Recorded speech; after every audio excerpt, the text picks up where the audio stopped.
It was 2008. My daughter, 16 now, 31, was an all-star cheerleader, which meant we traveled for competitions across the U.S. We were living in Maryland at this time and headed to Ohio. I decided to drive instead of fly. It was way cheaper. We would first drive 8 hours or so, cross the border into Ohio and stay in a hotel. Then we'd get up early and drive 2 hours to Comp.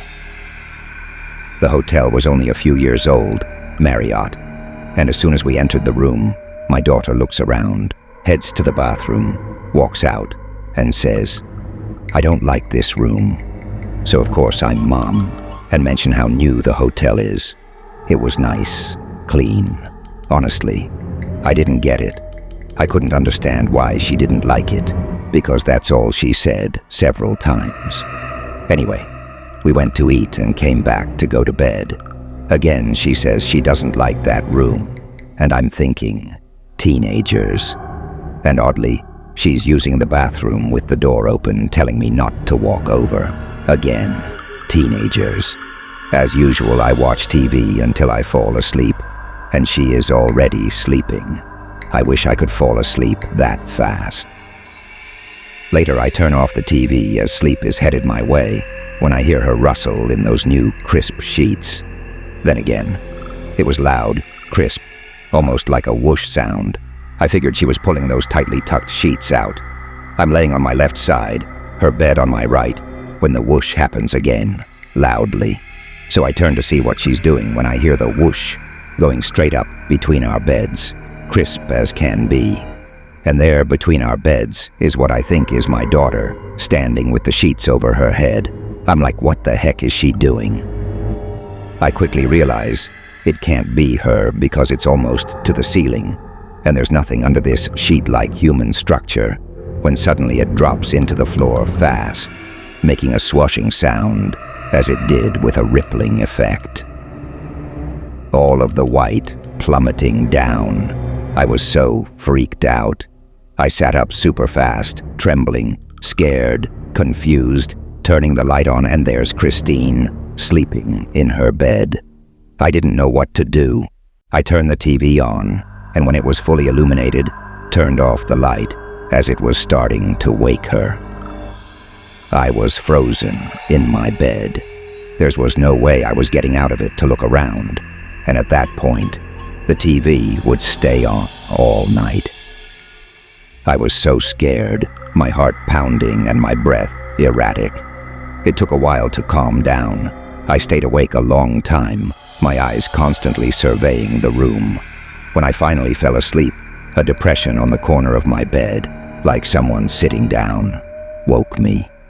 I didn't move much, just my eyes. I was scared and very cautious. I thought maybe it was Chrissy, but nothing was there. Again, I'm awake, then fall back to sleep. Early in the morning before the alarm would sound, I feel someone bending down to me, like, you can feel that without hearing it type movement. And then a kiss is planted on my cheek. I froze, popped open my eyes. Nothing is there, nothing.